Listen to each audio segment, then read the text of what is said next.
এই শীতে হাজারো অতিথি পাখির কিচিরমিচির শব্দে মুখরিত নওগাঁর মহদেবপুর উপজেলার বুক চিরে প্রবাহিত হওয়া আত্রাই নদী। প্রতিদিন ভোর থেকে সন্ধ্যা পর্যন্ত হাজারো পাখির কলকাকলিতে মুখরিত হয়েছে নদীর দুই ধার।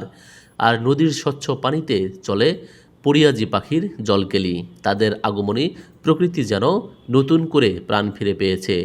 এই পরিয়াজি পাখিরা ঋতুচক্রের পালাবদলে হাজার হাজার মাইল পথ ফেরিয়ে উড়ে এসেছে এখানে। বিশেষ করে রাঙা ময়ূরী আর বালিহাঁসের দিনভর খুনসুটিতে নদীতে সৃষ্টি হয়েছে এক নান্দনিক পরিবেশ। আর পাখি ঘিরে এলাকাটি পর্যটক কেন্দ্র হিসেবে গড়ে তোলার দাবি স্থানীয়দের। এই শীত মৌসুমে বালিহাঁস, সরালি হাঁস, পানকুড়ি, রাতচোরা সহ বিভিন্ন প্রজাতির পরিয়াজি পাখির বিচরণ এ নদীতে। এছাড়া পিয়াং হাঁস, পাতি সরালি, লেংজা হাঁস, বালিহাঁস, পাতিকুল, শামুকখোল, পানকুড়ি সহ 15 জাতের দেশি বিদেশি পাখির দেখা মিলবে এখানে।